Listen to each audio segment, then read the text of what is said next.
¿Cómo los estamos atendiendo? Bueno, la escuela de padres constantemente lo estamos trabajando, pero también estamos difundiendo el decreto 004 que trata sobre la atención de los casos de violencia en los estudiantes.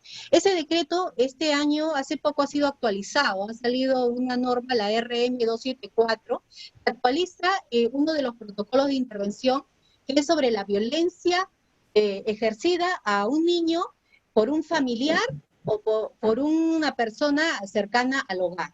Entonces, tenemos que hacer esa difusión, nosotros estamos haciendo ese trabajo, porque es importante que el niño, el padre de familia, que todos los miembros del hogar conozcan cómo actuar frente a los casos de violencia, ¿no? Y por supuesto siempre difundiendo la línea 100 y los números telefónicos de las entidades a donde pueden acudir en casos de sufrir un acto de violencia. Muchísimas gracias, profesora Rosario Barrientos. Vamos a darle paso ahora a María Trujillo, adelante. Muchas gracias, profesor Willy. Tengan todos ustedes muy buenas noches y agradecer de verdad a la Asociación Cultural San Jerónimo por esta gran invitación de poder compartir las experiencias que se dan en las instituciones educativas, ¿no? Entre ellos, especialmente las acciones en gestión que se han priorizado, creo que hemos comenzado desde el mes de abril, ¿no? Cuando comenzó toda la situación y de aprendo en casa y todo ello. Para ello, ¿qué se hizo? Se contó con una base de datos de los estudiantes, ¿no? Que se obtuvieron a través de cuestionarios que podían ser llenados a través de formularios, a través de lo que es Google, o también a través de lo que son las llamadas telefónicas, ¿no? Que se podía tener con los padres de familia. ¿Y a través de qué? A través de unas preguntas que era con respecto a lo que es la conexión, si el estudiante o no contaba o no con conexión, si disponía de una computadora, de un televisor, de un radio o de un celular para poder en este caso tener para escuchar las clases. También se preguntaba con respecto a lo que es la familia, ¿no? ¿Cuántos componían la familia? Si había una persona quien podía apoyar a este estudiante en sus labores escolares, cómo era la economía familiar, ¿no? Y también se le preguntaba la motivación que tenía el estudiante para poder recibir estas clases, ¿no? Todo esto nos hizo tener un diagnóstico de cómo estaban los estudiantes en sí, ¿no? A partir de ahí se comenzó a tener una comunicación con los padres de familia también y profesores, uno para informarles en qué consistía toda esta educación a distancia, ¿no? Y también para pedir permiso para poder formar los grupos de WhatsApp que van a ser los medios para poder estar comunicados.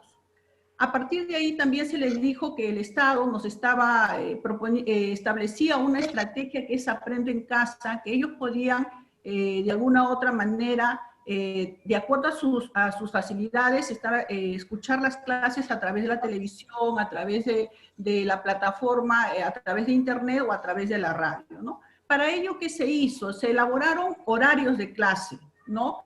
Donde los docentes no tenían que haber cruces, pero se elaboraron de todas las áreas, ya no solamente, sino de todas las áreas, ¿no? Y entonces, por ejemplo, en mi caso, si yo dicto matemática, solamente tenía que entrar los días miércoles desde las 9 de la mañana hasta las 10:30 de la mañana, pero previo a ello, todos los estudiantes tenían que registrar sus asistencias a través del WhatsApp y eso gracias también al apoyo que se tenía también de los auxiliares, ¿no? Pero, ¿qué pasaba? Que los estudiantes también enviaban, los primeros meses enviaban a cualquier hora, hasta las 12 de la noche recibíamos las evidencias y todo ello. Pero a partir de ahí, ¿qué se hizo? Se trató de hablar también, de organizar con los profesores que solamente podíamos recibir desde las 2 de la tarde hasta las 6 de la tarde. Porque en sí también el trabajo para los maestros era más, ¿no? Porque inclusive hasta las 2 y más prácticamente nos dedicábamos a lo que es el trabajo y a la vida familiar también, ¿no? Entonces, un poco que ahí se ha organizado bien. En sí, solamente se reciben los trabajos de las evidencias, de algunas cosas también que los padres de familia quieren saber desde las 2 hasta las 6 de la tarde para tener una comunicación mucho más fluida con ellos, ¿no? También se realiza lo que es la retroalimentación. ¿Por qué? Porque en el desarrollo de una clase no todos los estudiantes veces se entienden, ¿no? O a veces hay dudas. Entonces, ¿qué es lo que se hace? Se hace una retroalimentación con los estudiantes, ¿de acuerdo a qué? De acuerdo a las evidencias. La mayoría de estudiantes, ustedes saben muy bien, que pueden realizar o enviar sus evidencias a través del WhatsApp o a través también, en este caso, que ahorita está muy de moda lo que es el trabajo en lo que es el Drive, ¿no? Entonces, a través del link se envía y los estudiantes envían a través de este link al Drive, y en el Drive también podemos hacer la retroalimentación y devolver el producto al estudiante, ¿no? Entonces, un poco que en esa parte, pero los alumnos que a pesar de ello no tienen o todavía hay un poquito todavía de dificultades, se agrupa a todos estos alumnos para poder hacer el trabajo a través del WhatsApp o a través, en este caso, de lo que es el Zoom, ¿no? También tenemos a los estudiantes con necesidades especiales. Los profesores acá creo que nos hemos adaptado y hemos transformado, ¿no? Toda la parte de lo que es Aprendo en Casa de acuerdo a la necesidad también del estudiante. Pero acá también tenemos que tomar en cuenta el apoyo que está brindando SANE también al desarrollo y a la adaptación de las diferentes áreas para que los estudiantes también puedan comprender lo que estamos haciendo, ¿no?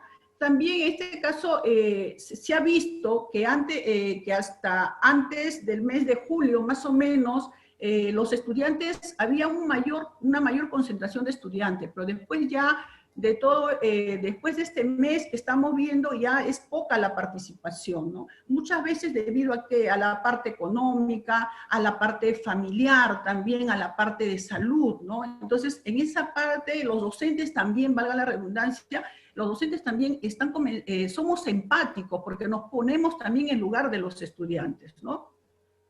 Otras cosas también que hemos visto que dentro de las estrategias es que nosotros durante el mes hacemos una hora de tutoría, ¿ya? En esa hora de tutoría vemos los intereses, las expectativas, la parte de la situación emocional de los estudiantes, pero para ello también el subdirector en esa parte trabaja muy bien con los docentes. ¿Por qué? Porque hacemos toda una agenda de qué se va a tratar y depende del profesor y depende también de la situación de los estudiantes que pueda agregar o quitar contenidos también, ¿no? También tenemos una reunión con los padres de familia. En esa reunión, ¿qué se da? Se da a conocer todas las dificultades que tienen los estudiantes, pero previo a ello, ¿qué se hace? Se recoge todos los reportes de los profesores para poder dar a conocer a los padres de familia sobre el avance que tienen sus hijos, ¿no?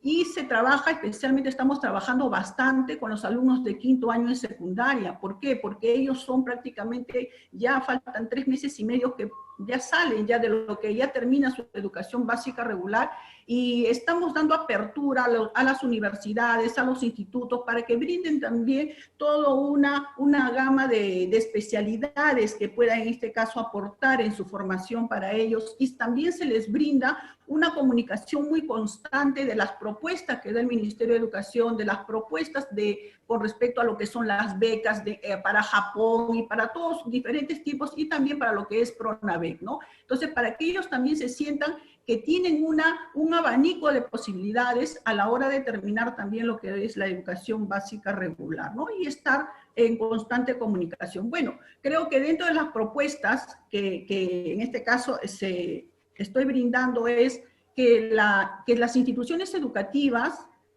deben tener un plan de trabajo para todos los estudiantes que recién en estos instantes se están incorporando, en este caso a su labor escolar, por muchas situaciones. Hay estudiantes, por ejemplo, en el primer trimestre que no se han conectado debido a que han estado en provincia, han estado enfermos y todo. Entonces, ¿qué puede hacer la institución educativa con estos estudiantes que se quieren insertar nuevamente? Entonces, ¿qué debe hacer? Debe haber un plan de trabajo con actividades donde el estudiante debe organizarse. Solamente 2 propuestas más. Realizar, como decía la directora Rosario, realizar alianzas estratégicas con entidades públicas y privadas.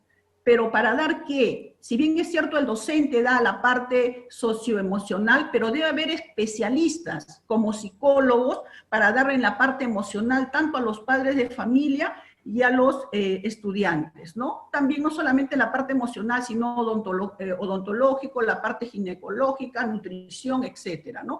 Y otra parte, como decía, con respecto a lo que es la violencia sexual, la violencia física, la violencia emocional, se debe también invitar a organismos de la comunidad, como la de MUNA, como el Centro de Emergencia Mujer, la Policía Nacional, a través de charlas y empoderar a los estudiantes y a los padres de familia. Eso sería todo. Muchísimas gracias. Gracias, María. Pasamos con Ana María Valencia. Bueno, un agradecimiento especial a la Asociación Cultural San Jerónimo por esta invitación. Un saludo a todos los presentes que se encuentran en esta sala. Un saludo al cielo también para el Padre Geraldo, que por él estamos el día de hoy. Voy a compartir algunas experiencias que tenemos. Pertenezco a la UGEL 01 de San Juan de Miraflores. Tuve la suerte de pertenecer a este gran equipo pedagógico de San Jerónimo y bueno, he podido nutrirme y he podido inspirarme justamente del Padre Geraldo en este tema educativo. Ya las colegas que me han antecedido han podido explicar muchas situaciones que suceden en las instituciones educativas públicas. Tengo la suerte también de poder tener un conocimiento de instituciones privadas, que la realidad no dista mucho, simplemente de repente es por el tema de cómo se atiende. En general, la problemática, estimados presentes del día de hoy, la problemática es que el niño se ha tenido que adaptar, porque estamos en esta primera etapa explicando acerca de los estudiantes, se ha tenido que adaptar en su casa a poder recibir los aprendizajes de parte de los maestros. Entonces, uno de los primeros aspectos que hemos tratado en la institución educativa ha sido el tema de la comunicación. Como ustedes verán, no estábamos preparados para este tema y muchos de los estudiantes y los padres de familia justamente carecían de estos medios de comunicación. Entonces, en la escuela donde laboro, tomamos como acuerdo de atender a los jóvenes, a los niños y jóvenes, a través de los medios que ellos contaban. Como dijo María Soledad, hemos tenido que hacer una encuesta primero para poder establecer cuáles son los medios que tiene cada familia y el maestro ha tenido la grandeza de adaptarse a esos medios para poder tener esa comunicación que se necesitaba ya que no lo teníamos de manera presencial. Otro de los aspectos que se ha trabajado es el tema de los horarios. En realidad, los maestros y los niños también nos hemos convertido ya no en tener un horario del turno mañana o turno tarde, ahora es un horario constante, como se dice justamente por estos medios. A veces en una familia hay muchos más, son 3, 4 integrantes con un solo recurso tecnológico, entonces eso hace que la escuela ha tenido que flexibilizar estos horarios de atención tanto a los niños como a los jóvenes. Nosotros somos el Ministerio de Educación, en nuestro ente rector, y obviamente hemos tenido que trabajar la estrategia Aprendo en Casa, como todos ustedes ya saben, cuenta con una plataforma. Sin embargo, ha tenido algunos medios y ha sido todo un proceso. A estas alturas, como que ya los niños y las familias, porque ojo, es algo bonito, que ahora tenemos al niño, pero también tenemos a la familia, cosa que ya últimamente, ustedes saben, cuando llamábamos escuela de familias, no contábamos ya con un porcentaje muy, digamos, siempre hemos tenido un porcentaje muy pequeño de presencia de la familia. Ahora está ahí el papá. Bueno, salvo que en estos momentos está saliendo a trabajar, pero por el tema del equipo tenemos a las familias. Entonces, lo que nos cuentan los maestros, que hemos tenido que priorizar el aspecto emocional, porque el niño muchas veces, cuando el maestro está dentro del aula, del grupo de WhatsApp, el niño quiere hablar y el maestro le tiene que escuchar. Entonces, ese aspecto emocional que hace el maestro ha hecho que nos convertamos de repente en personas mucho más empáticas con las familias. Nos podemos encontrar con ellas, no solo con los niños, también con los padres de familia, ya podemos saber la realidad. El padre de familia ya sabe cómo el maestro deja el alma en su aprendizaje, en los horarios, no tiene horario, atiende, no tiene cansancio. Al momento que ellos mandan la tarea, el maestro está ahí para poder atenderlos. También se ha tenido que flexibilizar la entrega de las evidencias. Ustedes saben que el Ministerio de Educación nos ha establecido que los famosos portafolios, ¿no? Los portafolios donde los estudiantes van a tener que guardar las evidencias de los trabajos que se está haciendo. Entonces, si bien es cierto, trabajamos en valores, la responsabilidad, la puntualidad es uno de los puntos que debe marcar. Sin embargo, dada la circunstancia, hay flexibilidad en este tema. Y esta flexibilidad tiene una justificación, estimados. ¿Por qué? Porque justamente es la limitación que tiene el estudiante para poder de repente desarrollar la tarea por los medios. Muy bien, el padre ya consiguió el celular, o el padre ya consiguió una laptop, pero le faltan los datos. ¿Qué hacemos con un recurso cuando no tiene datos? O porque aquí mismo en Villa El Salvador hemos tenido problemas de conectividad, aún teniendo el servicio del internet, hay problemas. Ahora mismo nos ha ocurrido esta noche el problema de repente de conectividad. Entonces justifica realmente esta flexibilidad que tenemos con los niños y estudiantes para la entrega de estas evidencias. Se ha tenido que acompañar a las familias. Hemos pasado o estamos pasando situaciones difíciles, familias con personas que fallecen, no solamente por este mal, sino que ya nos vamos enterando porque estamos más cerca a ellos. Y también la escuela ya no puede vivir sin aliados estratégicos. Definitivamente todos tenemos aliados estratégicos que de alguna manera nos ayudan. Les quiero contar que en mi escuela tenemos más de 2.000, un promedio de 2.000 estudiantes y no teníamos departamento psicológico. Entonces la escuela a través de la gestión tenía que abrir sus alianzas estratégicas. Este año 2020 tenemos el soporte de una psicóloga y gracias a ella nos está acercando al centro de salud, nos está acercando a muchos organismos más e incluso los padres de familia han tenido esta charla sobre la prevención de la violencia en el hogar a través de la ley 30364 para poder salvaguardar no solamente la integridad física, sino mental y psicológica de los estudiantes. Muchas gracias. Gracias a ti, María. Muchísimas gracias. Vamos a pasar al segundo bloque de preguntas. ¿Cuáles son las mayores demandas de docentes que tienen que atender los directores en este momento? ¿Cómo lo están atendiendo? En este punto remarcamos la diferencia. La primera estaba centrada básicamente en estudiantes y ahora nos pasamos a los docentes.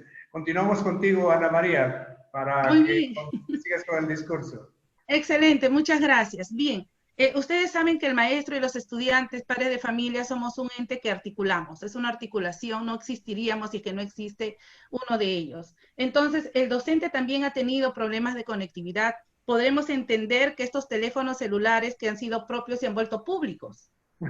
Porque los números ahora es de todos los padres, de todos los estudiantes. Entonces, ahora son públicos. Los maestros tienen que pagar la conectividad también, porque no tenemos, ninguna partida del Ministerio de Educación para que los maestros puedan pagar los servicios. Sin embargo, los maestros son muy generosos y han tenido que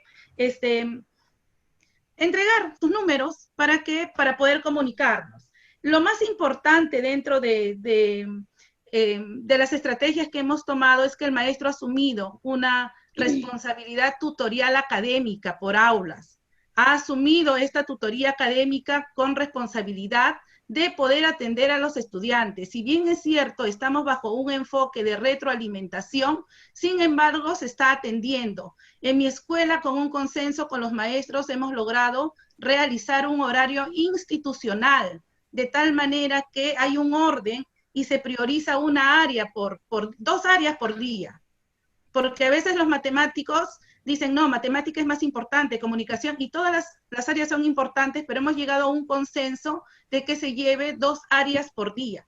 Sin embargo, el área de religión, acá yo creo hay muchos colegas de religión, no está dentro de la estrategia Aprendo en Casa, y el área de religión en mi escuela se dedica al tema del voluntariado, para poder dar soporte a las familias en la ayuda priorizada, que lo reporta cada tutor académico, y entonces se prioriza la necesidad y tenemos aliado a la ODEC Lurín que nos ayuda para poder ayudar. Ayúdanos a ayudar es nuestro lema.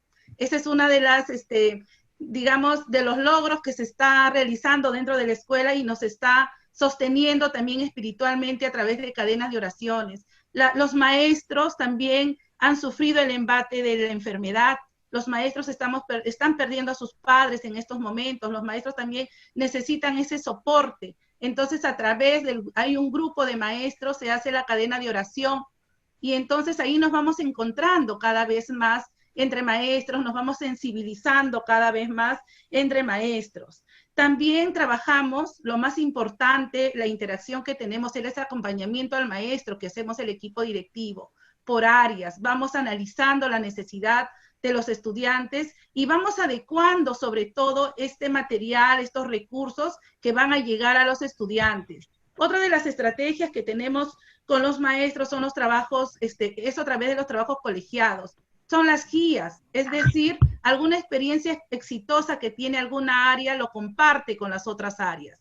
Hemos logrado compartir de repente especie de un registro auxiliar, pero en tiempo de pandemia. Es decir, un instrumento, no evaluación, porque estamos bajo la evaluación formativa, un instrumento donde vamos a registrar la participación del estudiante y sobre todo la efectividad de la entrega de las evidencias del estudiante. Entonces, se va trabajando también a través de eso, a través de las famosas guías. Pero lo más, yo podría llamar la atención aquí, lo más engorroso que hemos tenido son los informes mensuales de los maestros, porque venían formato tras formato del Ministerio de Educación y nosotros, los directivos, tenemos que poner la cara, y entonces cuando a veces llega un formato y mañana nos dicen eso ya no va, porque eso lo dijo el ministerio, el ADREL, ahora va del ministerio, viene otro formato, entonces de alguna manera acudimos, nos ayuda mucho estos temas de la reflexión, de la oración, para que nos puedan entender que la situación, nosotros somos maestros también, con un encargo en la gestión. Y también somos empáticos y nos entendemos. Entonces somos un engranaje. Lo importante también es la unidad dentro del equipo directivo. Saber entendernos como equipo para poder tener una ruta y poder tener la sostenibilidad que se necesita en este campo y sobre todo en este año atípico. Les quiero compartir que los maestros hemos llegado a través de muchas reflexiones a socializar. Todos los lunes el área de religión entrega la reflexión de la palabra en 2 minutos y una oración. Todos los lunes se comparte eso y nos ayuda, se comparte en los grupos de WhatsApp, y todos los días el área de religión envía también mensajes alentadores donde los padres de familia ya empiezan a darnos bendiciones entre sí. Ya no hay un enfrentamiento de repente muy hostil como había antes. Ya vamos viendo la parte humana. O sea, si queremos sacar, digamos, lo bueno de esto es que la interacción a través del WhatsApp, yo decía, pero ¿será posible? Cuando entré a acompañar a los maestros, me doy cuenta que sí es posible la interacción entre el WhatsApp. A pesar que no nos vemos como ahorita, pero el maestro saluda y los estudiantes ya están saludando. Los maestros empiezan la oración, cuando termina los chicos ya están amén. Y es bonito, les prometo, esa interacción se da de manera tan natural que realmente vale la pena realizarlo. Como les decía, colegas, otra de las, digamos, de las estrategias que se ha tomado es que inicialmente tenemos grupos de WhatsApp por aulas, pero ahora ya en este segundo momento, cuando ya el estudiante está adaptado, el padre de familia y el docente, se está trabajando con grupos de WhatsApp por especialidad, porque ustedes saben que en educación secundaria pues hay el profesor especialista en matemática, en comunicación, en arte, etcétera. Entonces, qué mejor que sea el especialista que retroalimente la especialidad que le corresponde, sin dejar de lado, obviamente, los grupos de tutorías académicas que tienen los maestros como responsabilidad de cada aula. En este caminar nos damos cuenta que todo es posible. La educación nos hace adaptarnos a cualquier medio. Hay que tener mucha voluntad. Como dijo el padre Geraldo, el avance de la sociedad está en manos de los educadores. Muchas gracias. Muchísimas gracias, Ana María. Por favor, María Trujillo, continuamos. A ver, dentro de las mayores demandas de los docentes, creo que es el clima institucional. Cuando hay un clima institucional agradable, el desempeño docente también es óptimo, a pesar de la circunstancia por el cual estamos atravesando todos los docentes, ¿no? Pero para ello, ¿qué se debe dar? Se debe dar una comunicación asertiva, ¿no? De la escucha activa, donde seamos escuchados especialmente por los directivos. ¿A través de qué? Como decía Ana María, a través de reuniones, ¿no? De encuentros periódicos que podemos hacer a través del WhatsApp o a través del Zoom, ¿no? De tener comunicaciones adecuadas, se podría decir. ¿Qué demanda también el docente? Es que debe ser reconocido su labor, pero un reconocimiento no necesariamente a través, como se podría decir, de resoluciones ni nada, sino a través de la palabra, ¿no? Colega, qué bien lo has hecho el día de hoy, ¿no? O publicar sus nombres a través del WhatsApp sobre lo que están haciendo, ¿no? En todo este cambio que estamos experimentando. También se propicia en la institución educativa también la participación de todos los miembros de la comunidad educativa, pero también a través de que no solamente debe ser a través para hablar de la parte académica, sino también se debe fortalecer los vínculos de amistad que debe tener todo el equipo docente, ¿no? Y los directivos también. Otra cosa que demandan los docentes viene a ser la confianza que debe existir con los directivos. Porque, como decía Ana María, muchos docentes están pasando por situaciones muy difíciles, pero muchas veces también hasta vergüenza tienen, por ejemplo, de que se han contagiado de la enfermedad, o que tienen familiares que están enfermos, ¿no? Entonces, es importante acá la confianza que debe existir entre los directivos y los docentes, ¿no? Otra cosa también que debemos ver es de que, si bien es cierto, esta pandemia nos ha agarrado en situaciones difíciles, pero no podemos dejar de lado la visión y la misión de nuestra institución educativa. Si bien es cierto, hay una estrategia de aprendo en casa, pero también nosotros como institución debemos saber y involucrar a toda la comunidad educativa hacia dónde vamos. Y tenemos que responder a esas preguntas o a esas indicaciones o a esas directrices como institución educativa. Para ello, yo pienso que se debe empoderar bastante a los profesores, porque si bien es cierto, un directivo es un ave de paso, pero los que quedan tienen que continuar con esa visión, con esa misión, con institución educativa, ¿no? Entonces, pero para ello, ¿qué va a hacer?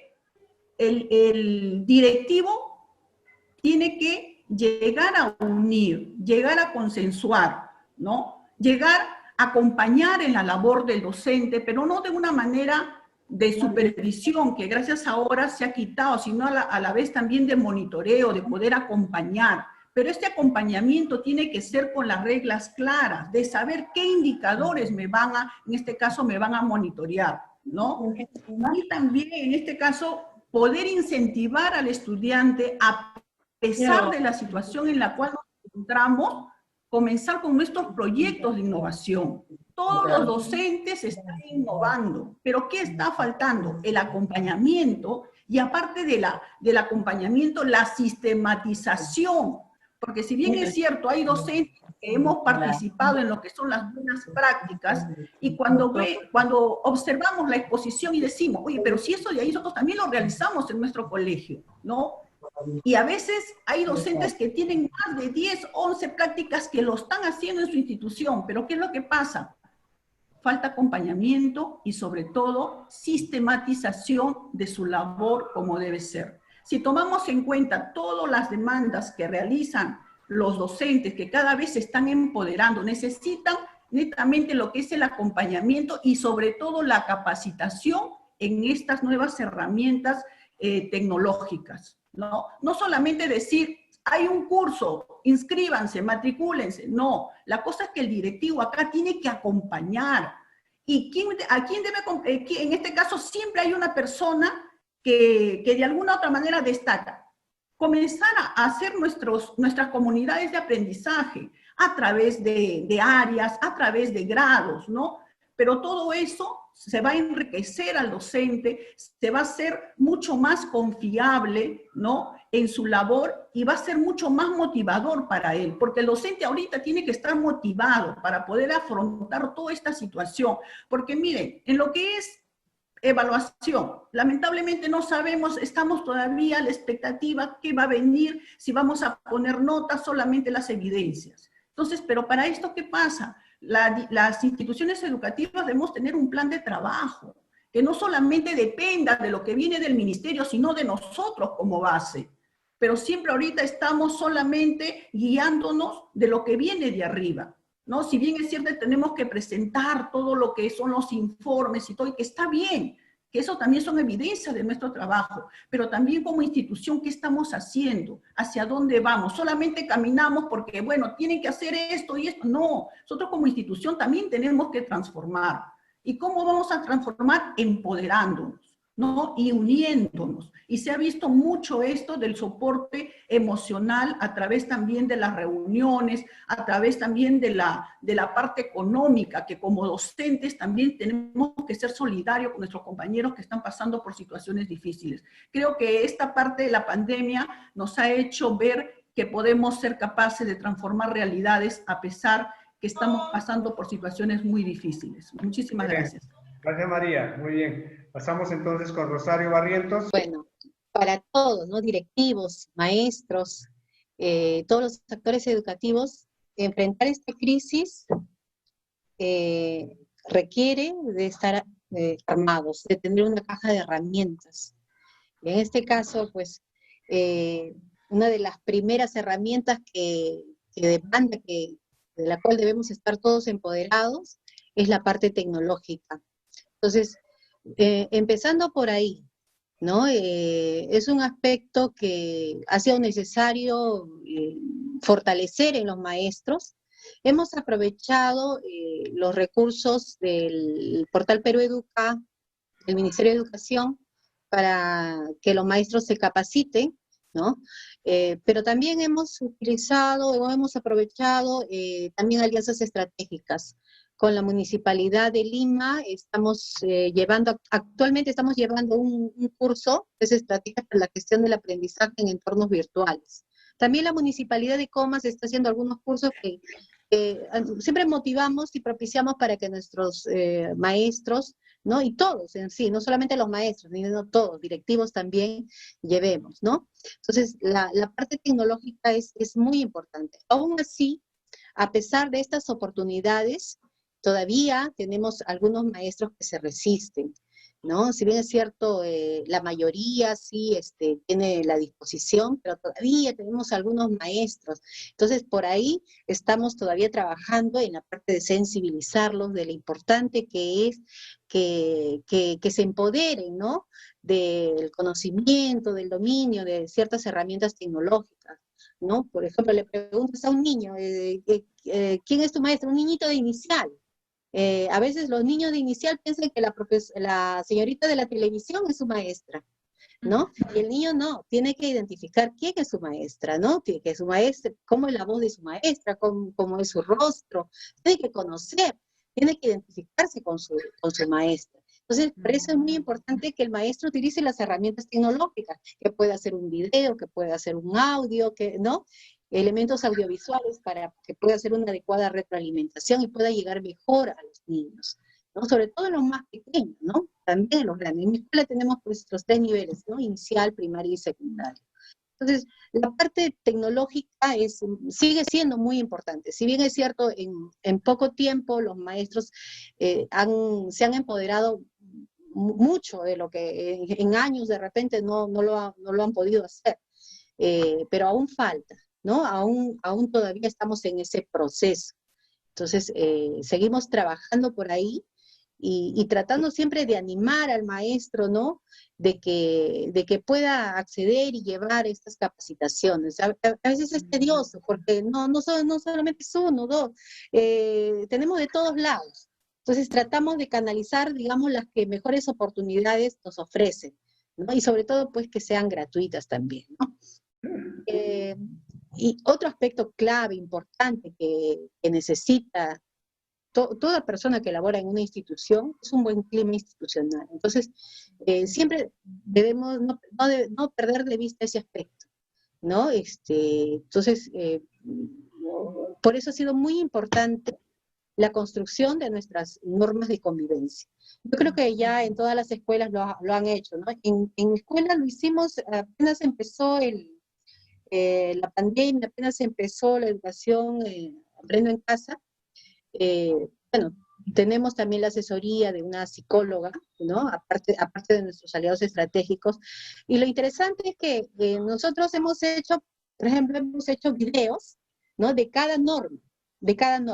Pero los videos están escenificados por las familias. O sea, la familia, los padres de familia con sus hijos están escenificando la norma de convivencia. Entonces, en algunas otras, los maestros, ¿no? Entonces, para que se sientan más comprometidos e identificados, que lo importante que es cumplir una norma, ¿no? Lo de ser responsable, ser puntual, ser respetuoso, ¿no? El respeto en la comunicación en estos medios tecnológicos. Entonces, aún así, ya está, pero que ya está no quiere decir que ya se cumpla, ¿no? Que se cumpla siempre, ¿no? Tenemos que seguir trabajando para que eso se siga fortaleciendo, para que se siga manteniendo, ¿no? La actitud de todos, en todas las reuniones y en todos los espacios donde estamos trabajando. Otro aspecto también ha sido la capacitación en retroalimentación, en estrategias de retroalimentación. Es una demanda importante que al inicio no teníamos la obligación de hacer la retroalimentación, ahora sí, y los maestros se encontraban un poco confundidos, ¿no? Estamos en otro escenario. Los maestros han recibido diversas capacitaciones para hacer retroalimentación, pero en un escenario de educación presencial. Entonces, en estas condiciones ya es otra cosa, y más aún con las limitaciones tecnológicas que se tienen, sobre todo de parte de las familias, ¿no? Entonces, por ahí se viene trabajando, aprovechando también a nuestros especialistas de la UGEL, ¿no? Y también nosotros estamos trabajando por niveles, en el caso de inicial y de primaria. En secundaria trabajamos por áreas, ¿no? Se hacen los trabajos colegiados, se hace pequeñas pasantías, ¿no? Compartir experiencias, las mejores experiencias para replicarlas. Entonces, de esa manera venimos fortaleciendo el trabajo pedagógico en el acompañamiento y retroalimentación, ¿no? Otro aspecto que demanda mucho para todos es las estrategias de autocuidado. El autocuidado, tanto físico como emocional, ¿no? Ese es un aspecto importante. Hay muchas personas que no saben cómo se desesperan ante la crisis, ante la problemática que están atravesando familiar propia, y no saben manejar esta situación. Entonces, ese es un aspecto que estamos trabajando. Los días viernes nosotros tenemos las reuniones de trabajo colegiado institucionales, donde damos ciertos tips. Con la psicóloga se trabajan dinámicas, tips, ¿no? Para relajarse, para un poco atraer los pensamientos positivos. También se hacen pequeñas paraliturgias, porque también muchos maestros han sufrido pérdidas familiares directos, ¿no? Y se ven afectados emocionalmente. Entonces, que el mismo maestro conozca, ¿no? Y se empodere de cómo desarrollar técnicas de autocuidado. Ese es un aspecto que estamos trabajando los días viernes. Otra demanda importante, que quizás en mucho está fuera de nuestro alcance, pero sí es una demanda de los maestros, ¿no? Es que se mejoren las condiciones de trabajo, ¿no? El problema del acceso al Internet, equipos tecnológicos adecuados para el trabajo que se está haciendo, horarios, ¿no? Los horarios, que ahí acá hay una contradicción, mira, para poder atender adecuadamente a los estudiantes que no tienen acceso, tenemos que ser flexibles en sus horarios de ellos, pero sin embargo eso también afecta al horario familiar, ¿no? Al horario del maestro, que muchas veces pues tiene que sacrificar, ¿no? El horario que dedica a sus hijos para poder atender a sus estudiantes. Entonces, por ahí todavía hay una demanda que atender, ¿no? Y esperamos, ya estamos viendo algunas luces por ahí del ministerio que está sacando de una implementación de un plan de datos para los maestros. Ojalá se concrete, todavía no se da, pero es muy necesario, muy importante, ¿no? Y en este caso estamos hablando de los maestros, pero también debería ser pues para las familias. Se reconoció el maestro, claro, siempre, ¿no? Un mensaje de aliento, de felicitación, ¿no? De reconocimiento frente a la labor que se está desarrollando, ¿no? Y por último, bueno, no perdamos de vista nuestra misión como educadores, ¿no? Y en esta crisis que nos está poniendo a prueba una capacidad muy importante que debemos desarrollar todos, la resiliencia, ¿no? Aprendamos a ser resilientes en estas situaciones difíciles y de crisis. Muchísimas gracias a todos. Vamos a pedir a Miguel ahora que traslade las preguntas y o comentarios que se hayan podido vertir a través del chat. Miguel. Buenas noches.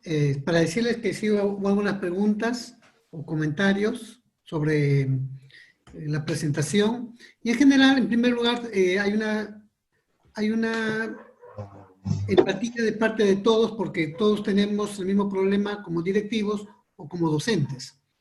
Me gustaría, antes de llevar algunas preguntas, que de parte de los asistentes tuvieran que, si van a hacer alguna pregunta, digamos que sea 30 segundos o un comentario de 30 segundos, nada más. Eso es lo que pediríamos primero. Así que las personas que quieren participar van a levantar su manito para lo que pueda visualizar y todos podamos escuchar. ¿De acuerdo? Mientras tanto, mientras van elaborando su pregunta, hay una pregunta general que dice: ¿de qué manera se puede lograr una buena retroalimentación con los alumnos considerando las limitaciones que existen?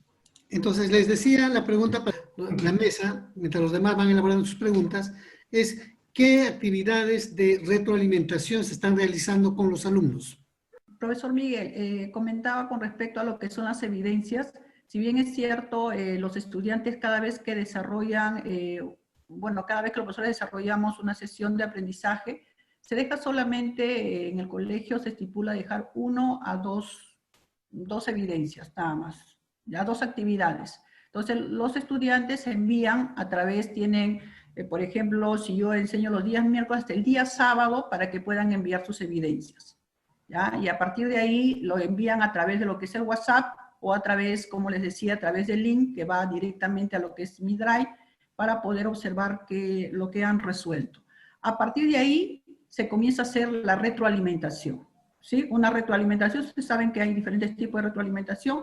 Entre ellos nosotros tratamos de hacer una reflexión reflexiva, ¿no? Donde el estudiante reflexione sobre el procedimiento que ha realizado a la hora de hacer el desarrollo de su actividad, ¿no? A partir de ciertas preguntas, ¿no?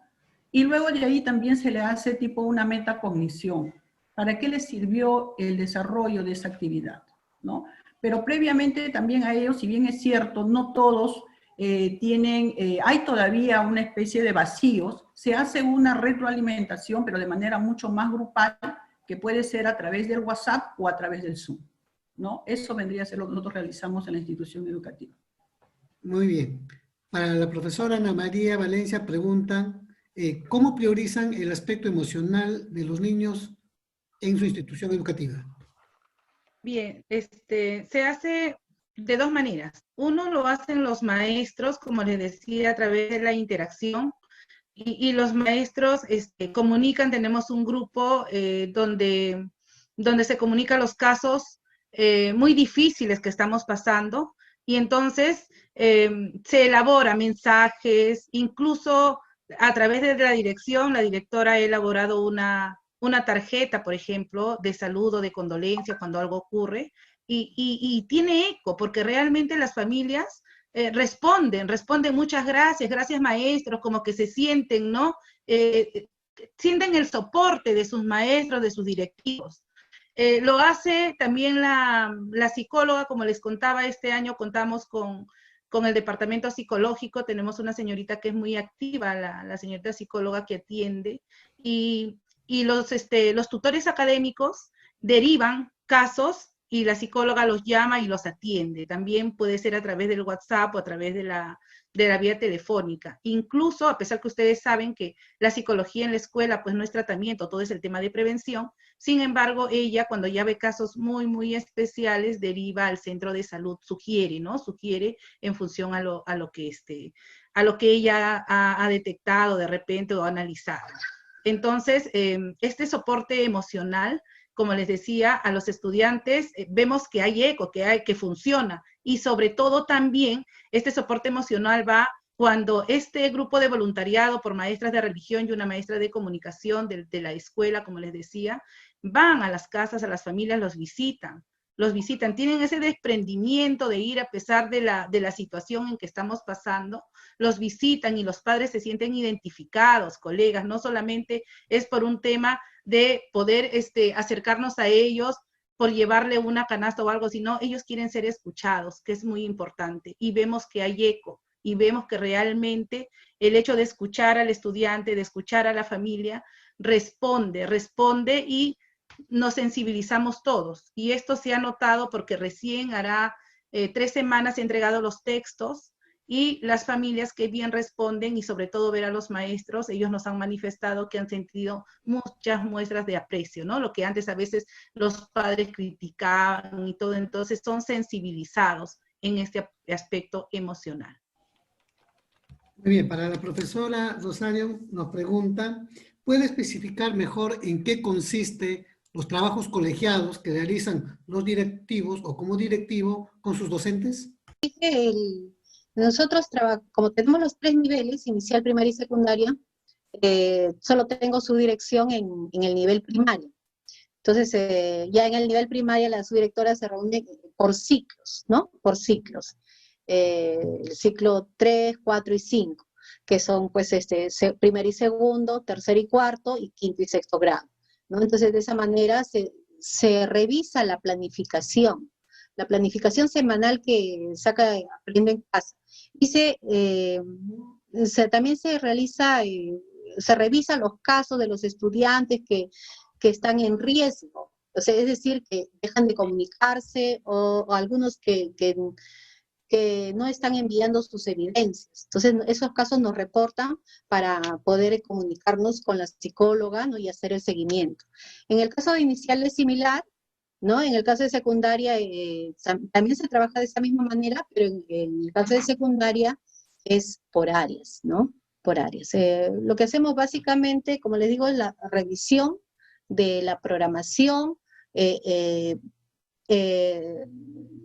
identificar qué actividades complementarias podemos desarrollar para fortalecer y mejorar la programación de Aprendo en Casa, ¿no? Porque no todo lo que saca el ministerio se aplica tal cual, no. El maestro adecua, adapta, ¿no? Y complementa con otras actividades.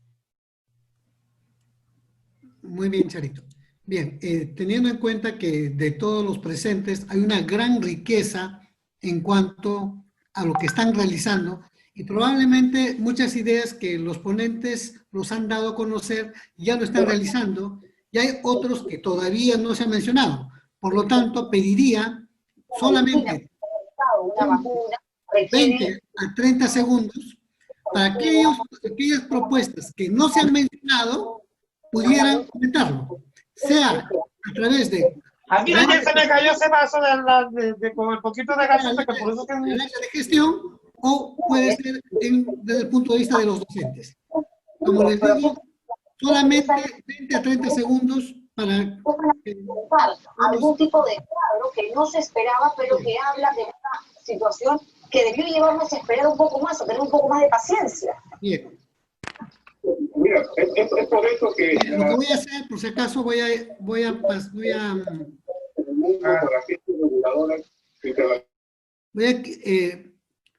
estoy quitando el micrófono a todos y solamente la persona que quiere hablar, por ejemplo, pues, prende y tendrá acceso a 30 segundos. Adelante.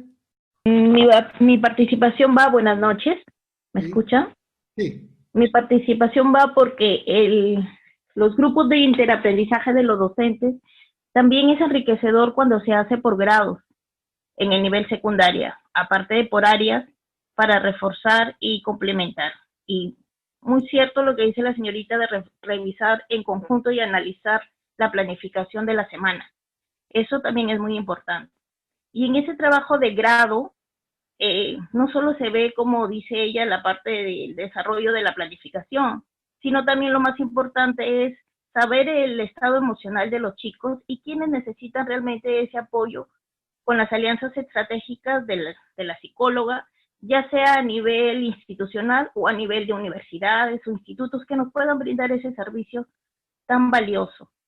Esa era mi aportación. Muchas gracias. Gracias, Gladys, muy amable. Buenas noches, gracias por la invitación.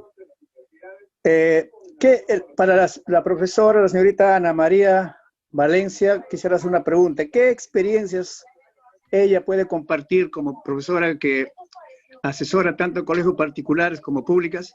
¿Qué aspectos de su experiencia se puede rescatar de un colegio particular y de los estatales de manera de que sirvan para enriquecer el trabajo educativo, tanto en el aspecto de los estudiantes, de los maestros y de los padres de familia? Porque sabemos que hay ciertas diferencias entre el trabajo en una institución educativa privada y una educación, un centro educativo público.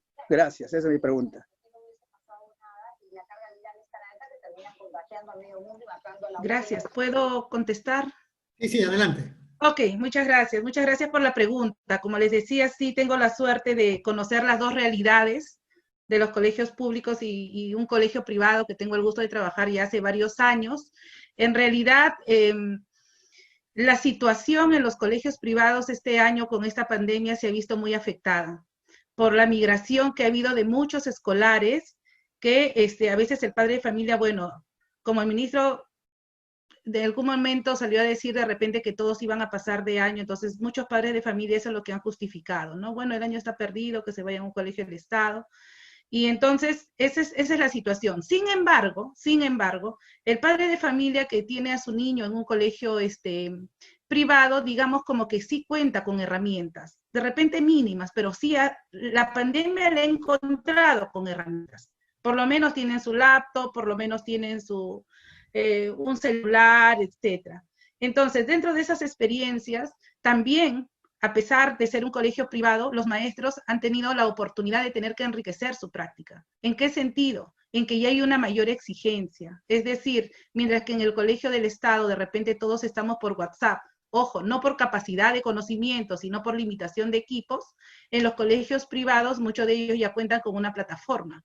Y al tener una plataforma, ya ellos, de alguna manera, los maestros que también han tenido la costumbre de trabajar igual que nosotros, han tenido que prepararse, han tenido que acudir a nuevos recursos para poder tener, digamos, las herramientas necesarias para atender a estos niños. Yo les quiero contar rapidito la experiencia del colegio privado donde trabajo. Ahí sí se atiende mediante Zoom y mediante su plataforma que tiene, y tienen un horario, no es todo el día como estamos en el Estado, tienen un horario con profesores, con horarios, los chicos también trabajan con las evidencias, se tiene el portafolio, porque acuérdense que el colegio privado también se rige bajo el Ministerio de Educación, no es que sea una isla, aún a pesar que sí tengo un sentimiento encontrado, en el sentido que cuando inmigraba tanto estudiante del colegio privado al colegio del Estado, al gobierno no tomó interés en qué iba a pasar con los maestros de los colegios privados que se quedaban sin trabajo, porque al reducir aulas, habían maestros que se quedaban sin trabajo, ¿no? Entonces, aún así, Hay colegios privados que también han tenido, como dijo la colega Rosario, han tenido que aplicar la resiliencia, con lo que han tenido que poco a poco ir llevando paso por paso y tener la sostenibilidad que ahora tienen. Entonces, dada esa experiencia, yo veo que hay padres que realmente que se fueron de repente, luego han regresado porque son amiguitos y cuentan. Entonces, hay una mejor, no digamos de repente, mejor educación, no, hay mejor oportunidad, porque va a depender, colegas, mucho de la oportunidad.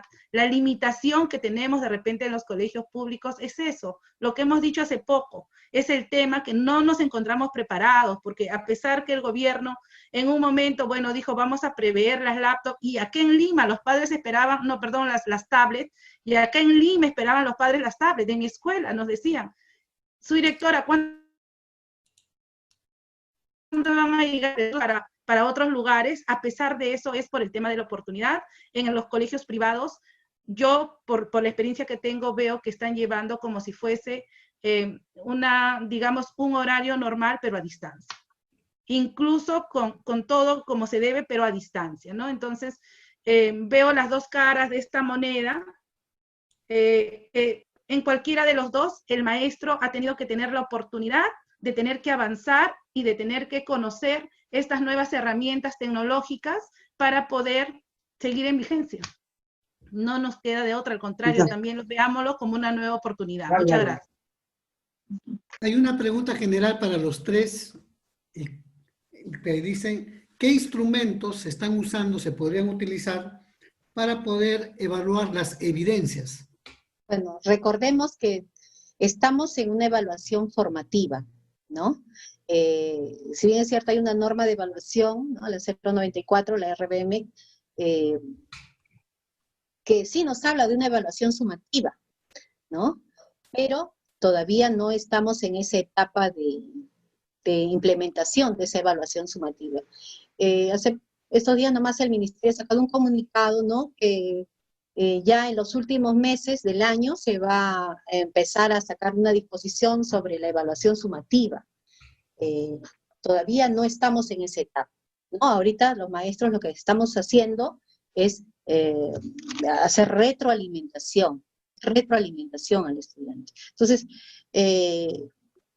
tener un instrumento para poner una calificación, no hay, ¿no? Pero sí estamos trabajando con instrumentos para poder registrar, sí, ¿no? Las evidencias que están presentando los estudiantes, ¿ya? Pero sí tengamos en claro el tema de que nosotros todavía no estamos trabajando con calificaciones, con una evaluación sumativa. Estamos trabajando en evaluación formativa, hasta que salgan nuevas disposiciones. Bien, Charito. Esta respuesta da pie a otra pregunta, que es, ¿qué pasa entonces con aquellos alumnos que saben que no están siendo evaluados y que probablemente van a pasar de año y no están asistiendo? Eso lo trasladaría tanto a María como a María y a Ana María Valencia. Todos nos hacemos esa pregunta. Sí. Con respecto a lo que son las evidencias, sí utilizamos un registro, ¿no? Que es la lista de cotejo. Aquellos estudiantes que están presentando sus evidencias, ¿no? Entonces, ese es el instrumento. Si bien es cierto, estamos en una evaluación formativa, pero también tenemos que ver cómo va el estudiante. Ya también a veces se ha utilizado también lo que es la rúbrica, ¿no? Pero no de manera tan estricta como se debería hacer, ¿no? Ahora, ¿qué está pasando justamente con respecto a los estudiantes que no están participando? El estudiante, si bien es cierto, hay varias situaciones. Hay estudiantes que teniendo las posibilidades no envían sus evidencias, pero hay estudiantes que no tienen las oportunidades, como decía Ana María, para poder enviar sus evidencias. Entonces, como les decía, para eso la institución educativa debe tener un plan de cómo apoyar a estos estudiantes que se están insertando nuevamente a lo que es a la labor escolar. Entonces, en este plan se debe estipular netamente qué actividades, como mínimo, el estudiante debe tener en cuenta, ¿no? Porque si no, lo vamos a dejar al abandono y va a haber mayor deserción escolar y todo. Y lo que nosotros no queremos es que este alumno abandone la escuela. Nosotros queremos que se incorporen a la escuela. Entonces, ¿pero qué? Dando las facilidades. Pero con eso tampoco no significa que estamos regalando una nota, no. Estamos viendo al estudiante que sí o sí él tiene que aprender, que sí o sí él tiene que realizar quizás, como decía, una de las competencias, ¿no? El trabajo autónomo, ¿no? Del estudiante y todo ello, ¿no? Pero lamentablemente también este estudiante necesita apoyo de los padres de familia. Pero ¿qué estamos viendo ahorita en las situaciones? Hay alumnos que prácticamente tienen que trabajar. Alumnos de quinto año de secundaria no están yendo a la escuela o no están en este caso en clases a distancia. ¿Por qué? Porque trabajan en las mañanas y tienen en este caso que hacer sus trabajos en las tardes. Es por eso también lo importante que el maestro tiene que ser flexible y empático con los estudiantes. Entonces, ¿para qué? Para que ellos también se sientan fortalecidos y ver que la institución educativa le está acompañando en estos momentos tan críticos que están pasando. Muy bien, Ana María. Siendo más preciso a lo que comentó María Trujillo, entonces tenemos acá el caso de los alumnos de quinto año, que era parte que, si bien es cierto, salen a trabajar, por otro lado, terminar con, o aquellos que sí quisieran postular a la universidad. ¿De qué manera estarían afrontando, qué propuestas se podría elaborar? Correcto. Sí, con los alumnos de quinto año hemos tenido hace poco una reunión con los tutores y vemos que muchos de ellos están ya, como quien dice, no tomándole mucha importancia a la situación porque ellos leen y todo esto es público. Sin embargo, nosotros los directivos nos hemos propuesto también a apoyar a los tutores, no dejarlos solos. Justo estamos en ese camino porque ahorita la Red 14 donde pertenezco, pues tiene como, digamos, como una tradición de apoyar al estudiante en estas orientaciones vocacionales. Hemos tenido al Ministerio de Trabajo, ¿ya? Para que les puedan decir qué universidades están acreditadas, en qué áreas van a encontrar trabajo y todo lo demás. Tenemos a Senati y hay una campaña que está haciendo el Ministerio de Educación. Pero ojo, no solamente es quinto año de secundaria, hay que recordar que todos los alumnos que salieron al final de los colegios privados y postularon al Ministerio de Educación para tener una matrícula en un colegio del Estado, estos chicos recién han ingresado a la escuela en el mes de agosto. Eso lo saben ustedes, son estos chicos que han estado a la espera y después de las vacaciones recién se han insertado. Entonces, ¿qué nos dice la norma? Tenemos que recibirlos. Hay chicos que a veces los maestros nos dicen, ¿qué hago? Hay estudiantes que estuvieron solamente el mes de abril, se fueron y ahora regresan y ni siquiera justifican. Pero bueno, hay que escuchar a las familias, ¿qué ha pasado? Muchos de ellos han migrado. Entonces, en realidad, esto sí es latente, esta situación de estudiantes que van a ser acogidos de todas maneras, y el tema de evaluación es complejo. Ya nos dijeron, en el Ministerio de Educación ya nos dijeron, bueno, la norma es clara. Lo único que va a ser evaluado es cuando pasa de ciclo. Primer grado automáticamente pasa, en segundo grado será evaluado, tercer grado pasa, y así sucesivamente. En secundaria pasa automáticamente primer año de secundaria, segundo será evaluado, pasa tercero y cuarto, y en quinto será evaluado.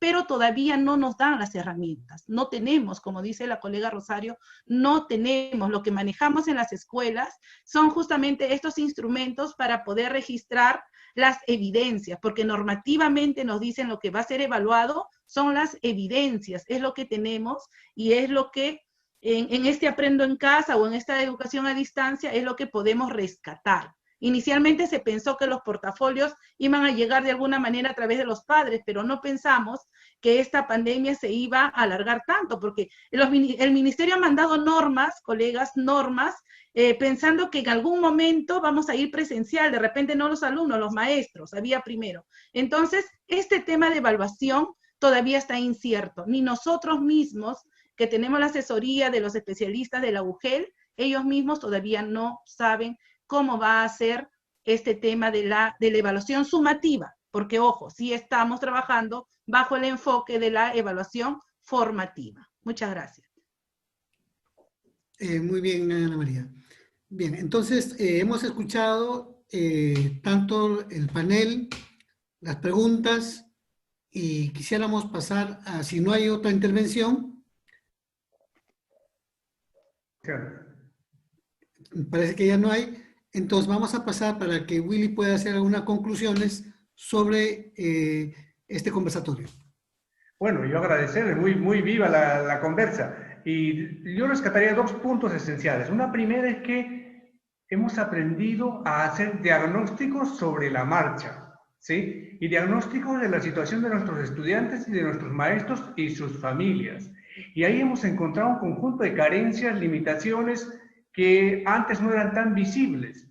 Pero hemos tenido el valor como directores y docentes, ¿sí?, de bajo una tormenta tan dura como la que estamos viviendo, lanzarnos al mar con lo que tenemos. Y en el camino hemos aprendido a nadar, es decir, con alianzas estratégicas, y este es el segundo punto, ¿no? Como en ese mar embravecido nos hemos movido para hacer proyectos, para trabajar de manera colegiada, para trabajar en equipo, para darnos responsabilidades, quién se encarga de A, B, C, D cosas, quién trabaja más fuerte la tutoría, el aspecto espiritual, el aspecto emocional, ¿sí? Hemos entrado en una tormenta tan grande que es esta pandemia y no todos estamos en el mismo barco. Lo sabemos que estamos en unas balsas pequeñas y frágiles y los hay que están en unos yates de primera categoría porque tenían las condiciones para entrar en ese barco, perdón, en esa tormenta, ¿sí? Entonces, el asunto es cómo ser gestor de escuelas en este contexto. Está demandando líderes y de hecho ustedes nos están dando evidencia grande de esa gran capacidad de respuesta sobre la base de confiar en los maestros, ¿sí? Darle responsabilidad, organizarse en equipo, no perder de vista ni la visión ni la misión, como lo ha hecho muy bien Mari también, ¿sí? Tener en cuenta procesos de recuperación de los que estamos perdiendo y de reevaluación de esos procesos que estamos trabajando. Eso es grandioso. Yo creo que la labor del maestro en este contexto está transformándose también, y del director, por supuesto que sí. Estamos recreándonos, porque no solamente están leyendo la norma, lo han dicho con claridad, no es suficiente lo que viene, digamos, desde el Ministerio de Educación. Estamos aprendiendo a gestionar con las normas, sí, con nuestros conocimientos, con la teoría que hemos recibido, pero fundamentalmente con los ojos abiertos frente a lo que está pasando en nuestra comunidad, ¿sí? Es decir, un buen director, una buena directora, como nos lo están planteando ustedes, sabe manejar la coyuntura en función de una buena interpretación de la normatividad, de una buena interpretación de la legislación y todo eso, del conocimiento, de las teorías, pero una lectura también de las necesidades de su gente y de las potencialidades de su contexto. Ya no solamente la escuela, sino el contexto más amplio, la familia, la posta, la universidad, la ONG, el centro de salud, etc. Entonces, todo eso nos está dando nuevas herramientas para gestionar en contextos de crisis, porque esto no se va a acabar acá. El tema de la inequidad y la injusticia se han visto muy fuerte y se van a seguir viendo en los próximos meses. El asunto es cómo gestamos una escuela que dé respuestas a el desarrollo de competencias para enfrentar estos nuevos contextos. Yo creo entonces que como directoras, como profesoras, están dando y estamos recibiendo de ustedes un ejemplo valiosísimo de lo que significa ser líderes en tiempos difíciles. Y el director en este nuevo contexto no solamente es un líder educacional, es un líder social, es un líder religioso, es un líder espiritual también, porque todo lo que nos han manifestado abonan en ese sentido de un nuevo tipo de liderazgo, un nuevo tipo de director, una nueva manera de encarar la educación y desde una perspectiva no solamente de la escuela, sino de la comunidad, la sociedad, el país y el mundo. A mí me encantó mucho la lectura que nos compartió Liliana de lo que dijo el Papa, y estamos en un tiempo de reflexión, de resarcir, ¿sí?, de reconstituir, de devolver a cada uno lo que le corresponde y también de darle a la tierra un descanso, un respiro para que pueda seguir funcionando como fue determinado. Me queda mucho el mensaje del Papa: no dejemos que nos roben ni la esperanza ni la alegría. Y yo creo que con su trabajo están haciendo eso muy patente. No estamos dejando que nos roben en este contexto ni la esperanza y no vamos a permitir que nos roben tampoco la alegría. Por lo menos no he sentido un estrés en vuestras expresiones, he sentido más bien un esfuerzo por comunicar lo bien que están trabajando y ojalá que sí, que podamos tener en esa línea directoras que nos den respuesta y nos ayuden a caminar hacia un país más fraterno, más solidario, más justo. Serían las conclusiones. Dejamos a Liliana más bien ahora para la parte final. Vamos a terminar con una breve oración final. Nos ponemos en presencia del Señor, en el nombre del Padre, del Hijo, del Espíritu Santo. Amén. por este evento. Maestro Padre Geraldo Drey. Gracias a Dios por el compromiso de cada uno de los asistentes, profesores, profesoras que nos acompañan. Pidamos al Señor nos ayude a entender los signos de los tiempos. Sigamos trabajando en la búsqueda del bien común. Amén. En el nombre del Padre, del Hijo, del Espíritu Santo. Amén. Muchas gracias, buenas noches. En nombre de todos los integrantes de la Asociación Cultural San Jerónimo, gracias a las ponentes, Ana María, María y Rosario. Muchas gracias, buenas noches.